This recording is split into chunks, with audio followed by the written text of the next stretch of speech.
is currently my clear frontrunner for 2024's Game of the Year. It's easily the best RPG I've played since Baldur's Gate 3. It manages to make me feel a sense of freedom I haven't felt since The Legend of Zelda Breath of the Wild, and a genuine wanderlust no video game has managed to capture for me since Skyrim. It's a sweeping, epic triumph of a game filled to the brim with moments of discovery, joy, and terror, all wrapped up in maybe one of the best real-time combat systems I've ever experienced. You are a lowly prisoner destined for greatness. After building your character in what I truly believe is the most detailed and robust character creation tool ever made, you choose your class and begin a life of adventure and exploration. Dragon's Dogma 2's class system is one that encourages experimentation, and it's easy to build out multiple playstyles that work for you. In the beginning, you can choose between a traditional sword and shield fighter, a rogue, an archer, or a mage. As the game goes on, new classes eventually open up, and you have the option to switch it up whenever you feel the need to try something new.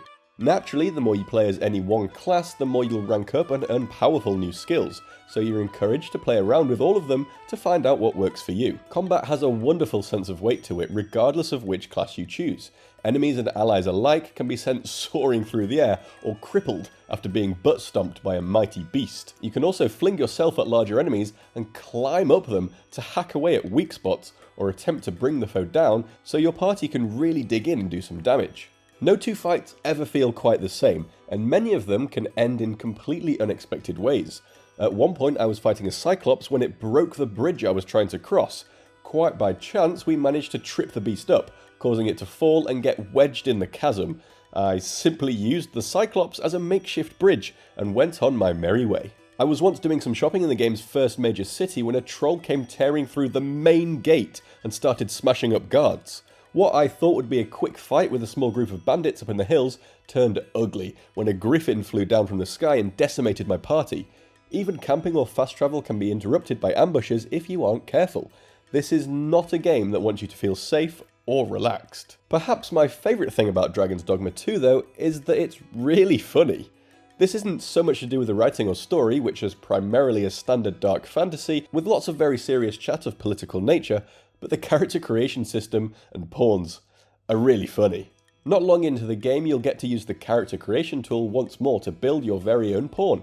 This is your main companion throughout the game. You choose a class for them, equip them with gear, and assign their abilities. You can also change their class whenever you fancy it, meaning you can keep yourself and your pawn ready for any challenge. It's here that Dragon's Dogma 2 brings its multiplayer features to the fore. Your pawn can actually travel between worlds, meaning other player-created pawns can join up with you on your quest. You can travel with a party of 4, so you have 2 player-created pawns join you and your companion at any time. Because the character creation system is so brilliantly complex, you could encounter pretty much anyone during your travels. One time when I was exploring a dark mountain pass, a trouserless Timothée Chalamet came sliding down the gravel hill and offered his services. Not in that way. The juxtaposition of dark political thriller and ridiculous player-created characters is a genuinely beautiful thing. Perhaps my only issue with pawns is that they never shut up, and you're likely to hear them have the exact same conversations more than once. A lot more than once, in fact. Aside from being hilarious, there's real value in joining up with other players' pawns. If you're exploring an area a pawn has already been to with their own master, they're able to guide you towards treasure chests and other secrets. The sheer amount of things to see and do in Dragon's Dogma 2 is absolutely staggering. While I'm not sure everyone will be fans of the limitations on fast travel and the cryptic nature of the game's side quests, those who properly embrace it will understand these seemingly frustrating systems have all been designed to give you a genuinely unique, one-of-a-kind experience. No 2 playthroughs of Dragon's Dogma 2 will ever be the same, and I think that's incredible. It may have some rougher edges and potentially obtuse systems that could put some players off, but if you stick with it and settle into its unique groove, you stand to experience a genuine all-timer here. Capcom has created a cinematic, epic adventure that is somehow also completely unique to every player. Dragon's Dogma 2 is a surprising, maddening, glorious experience.